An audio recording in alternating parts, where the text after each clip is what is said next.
Hello students, welcome back. इसके पहले वाले लेक्चर में हमने drawbacks of Rutherford's atomic model explain किया, जिसके अंदर जो है 2 पॉइंट्स हमने बताया कि अगर जो है आप चार्ज बॉडी को किसी सेंटर के सराउंडिंग में रिवॉल्व करते हो तो वो रेडिएशन जो है इमिट करेगा और उसके बाद जो है धीरे धीरे जो है उसका स्पायरल पाथ बनेगा और वो इलेक्ट्रॉन जो चार्ज बॉडी है जो न्यूक्लियस के सराउंडिंग में रिवॉल्व कर रही है तो it will go to the nucleus. और दूसरा जो है रदरफोर्ड की एटॉमिक थ्योरी ने इलेक्ट्रॉन का distribution around the nucleus and their energies को जो एक्सप्लेन नहीं किया है।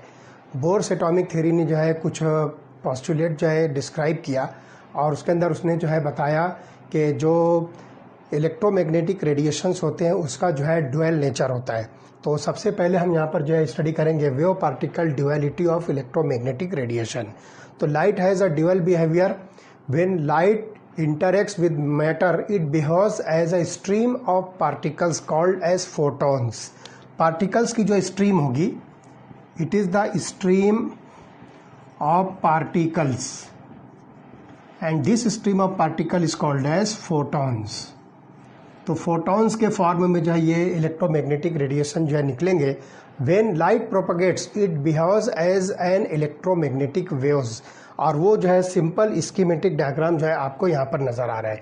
तो आप देखिए, this is the direction of propagation of the wave और यहाँ पर ये वर्टिकल जो है ये इलेक्ट्रिक फील्ड है और उसके ऊपर जो परपेंडिकुलर हॉरिजॉन्टल जो है ये मैग्नेटिक फील्ड है।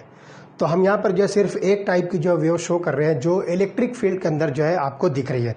मतलब सिंपली आप जो है इस तरह से परपेंडिकुलर जो है इस वेव को जो है कंसिडर करोगे। This is the direction of propagation of wave और propagation of the wave in the electric field. अगर इसी चीज़ को आप जो है मैग्नेटिक फील्ड में स्टडी करोगे तो अब ये वेव्स आपको ऐसे दिखेगी, हॉरिजॉन्टली परपेंडिकुलर जो है ये आपको मिलेगी लाइक दिस। तो ये मैग्नेटिक फील्ड में है और ऐसे अगर आप इसको कंसिडर करते हो तो ये वेव आपको इलेक्ट्रिक फील्ड में मिलेगी। मतलब सिंपली आप ये कह सकते हो कि applied electric field and applied magnetic field are perpendicular to each other और उसके ऊपर जो वेव्स चलती है। तो सिंपल हम यहाँ पर सिर्फ आपको इलेक्ट्रिक फील्ड में वेव का जो है प्रोपगेशन किस तरह से ये बता रहे हैं। तो इसके अंदर जो जनरली 4 पैरामीटर जो हम स्टडी करेंगे वो 4 पैरामीटर्स यहाँ पर लिखे हुए हैं। The first one is the wavelength, second is the frequency, third one is the wave number and fourth one is the amplitude. आप देखते हैं कि what does it mean by this 4 parameters. हम यहाँ पर जो है इस वेव के डायग्राम से जो इसको स्टडी करेंगे। तो लेट अस सी। सबसे पहले हम यहाँ पर देखेंगे wavelength. What does it mean by wavelength. तो वेवलेंथ को हम जो है लैम्बडा से जो है रिप्रेजेंट करेंगे। This is called as lambda. Lambda से हम जो इसको रिप्रेजेंट करेंगे जिसका ये सिंबल है। तो आप यहां पर देखिए, it is the distance between 2 consecutive crest और 2 consecutive trough in the wave. तो सबसे पहले आपको ये पता करना है कि what does it mean by crest. तो आप देखिए इस डायरेक्शन ऑफ प्रोपगेशन के ऊपर की तरफ का जो वेव का पार्ट है this is called as crest. ये 2 क्रेस्ट आपको यहां पर दिख रहा है और इस डायरेक्शन ऑफ प्रोपगेशन के नीचे वाला जो पोर्शन है that is called as trough. तो ये जो है आपको 2 ट्रफ मिल रहा है। तो डिस्टेंस बिटवीन 2 कंसेक्यूटिव क्रेस्ट, मतलब आपके पास ये 2 क्रेस्ट है तो इन दोनों के बीच का जो डिस्टेंस होगा this distance is called as wavelength and it is represented by lambda. तो इस वेव के अंदर या फिर आप नीचे ये जो ट्रफ आपको दिख रहा है इस ट्रफ के बीच का जो डिस्टेंस होगा this distance is represented by lambda. तो the distance between 2 consecutive crest और 2 consecutive trough is called as wavelength. इसकी जो एसआई यूनिट जो होगी that is metre. SI unit is metre. तो ये वेवलेंथ को हम यहाँ पर जो मीटर में मेजर करेंगे। तो ये पहला पैरामीटर हुआ that is called as wavelength. दूसरा आता है फ्रीक्वेंसी। फ्रीक्वेंसी को हम जो है न्यू से रिप्रेजेंट करेंगे। This is called nu. तो frequency is nothing but the number of waves that pass a given point in 1 second. आप जो टाइमर लगाइए 1 सेकंड के अंदर किसी गिवन पॉइंट से कितनी नंबर ऑफ वेव्स पास हो रही है। तो हम यहां पर लिखेंगे number of waves pass a given time given point in 1 second 1 second के अंदर किसी गिवन पॉइंट से, फॉर एग्जांपल मैंने यहाँ पर एक पॉइंट डिसाइड किया, अब 1 सेकंड में इस पॉइंट से कितनी वेव्स पास हो रही है उसका जो नंबर काउंट होगा that is called as frequency. It is represented by nu, जिसको हम NU से जो है रिप्रेजेंट करेंगे, और इसकी SI यूनिट जो है वो है hertz. SI unit of the frequency is hertz, जिसको हम HZ से रिप्रेजेंट करेंगे, या फिर आप इसको जो है पर सेकंड से जो है रिप्रेजेंट कीजिए कि 1 सेकंड के अंदर जो है कितने नंबर ऑफ वेव्स किसी गिवन पॉइंट से जो है पास होती है। उसका जो थर्ड जो पैरामीटर है that is called as wave number, and this wave number is represented by nu bar. इसको हम लिखेंगे न्यू बार। तो wave number is nothing but the number of wavelengths per unit length. आप कोई सी भी एक लेंथ जो है डिसाइड कीजिए, फॉर एग्जाम्पल इतनी लेंथ आपको डिसाइड करना है। अब इस लेंथ में से कितनी वेवलेंथ जो है प्रेजेंट है, अब उसकी जो है वहाँ पर जो है आप देखोगे कि उसकी वेवलेंथ जो है कम ज़्यादा हो सकती है, तो उसके हिसाब से यहाँ पर जो है नंबर ऑफ वेव्स आपको जो है काउंट करना है। तो nu bar that is the wave number is nothing but the number of wave lengths पर यूनिट लेंथ, जितनी भी प्रेजेंट है। मान लीजिए कि अगर आपने यहाँ पे सपोज ये वेव कंसिडर किया है, तो एक क्रेस्ट और एक ट्रफ ये मिलकर जो है बनता है 1। तो इस तरह से आप देखोगे कि इस डिस्टेंस के अंदर इस लेंथ में एक वेव प्रेजेंट है। So we can say that the wave number of this wave is 1। और आप इसी तरह से इसको थोड़ा सा जो है छोटी वेव लेंथ अगर कर लेते हो तो लाइक दिस, तो आप यहाँ पर देखिए एक क्रेस्ट एक ट्रफ, एक क्रेस्ट एक ट्रफ, इस तरह से 2 वेव्स यहाँ पर प्रेजेंट है। तो हम यहाँ पर कहेंगे wave number for this wave is equal to 2। तो ऐसे जैसे जैसे जो है वेवलेंथ होगी छोटी बड़ी, उसके हिसाब से आपको वेव नंबर्स मिलेंगे और इसकी जो SI यूनिट होगी that is per metre. Reciprocal of metre is called as the SI unit of wave number. या आप इसको जो है इस तरह से रिप्रेजेंट करोगे कि nu bar is the reciprocal of wavelength. तो nu bar is equal to 1/λ। तो reciprocal of wavelength is nothing but the wave number. और उसके बाद जो लास्ट आता है एम्पलीट्यूड।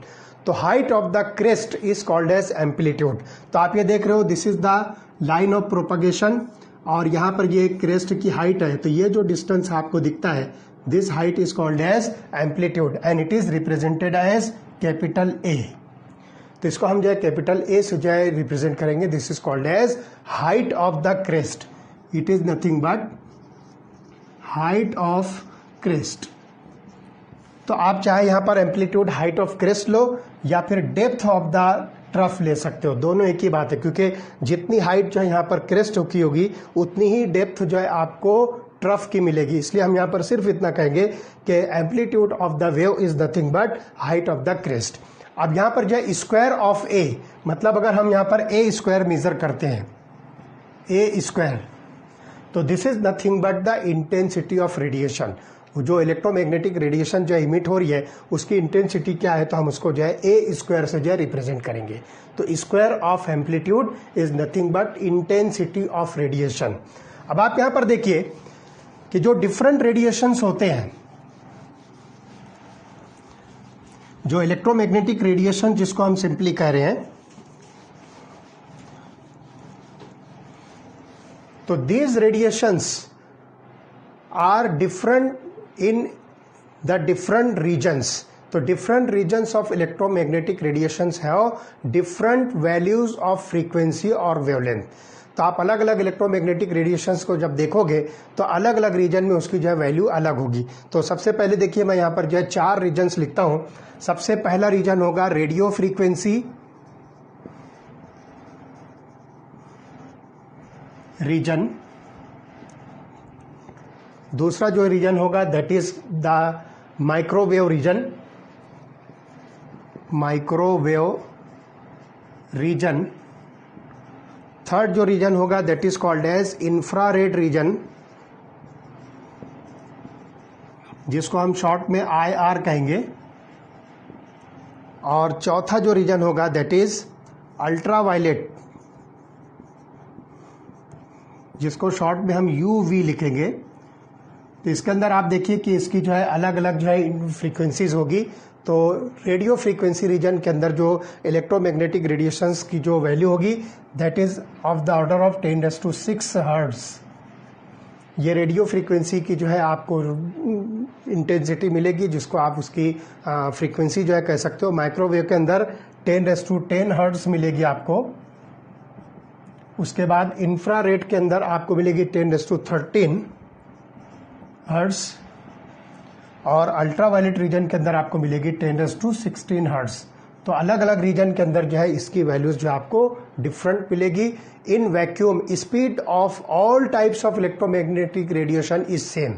वैक्यूम के अंदर अगर आप ये सारी रेडिएशंस को जब स्टडी करोगे तो उसकी जो स्पीड होती है वो सेम होगी, and that is about equal to, जिसको हम कहेंगे स्पीड ऑफ रेडिएशंस।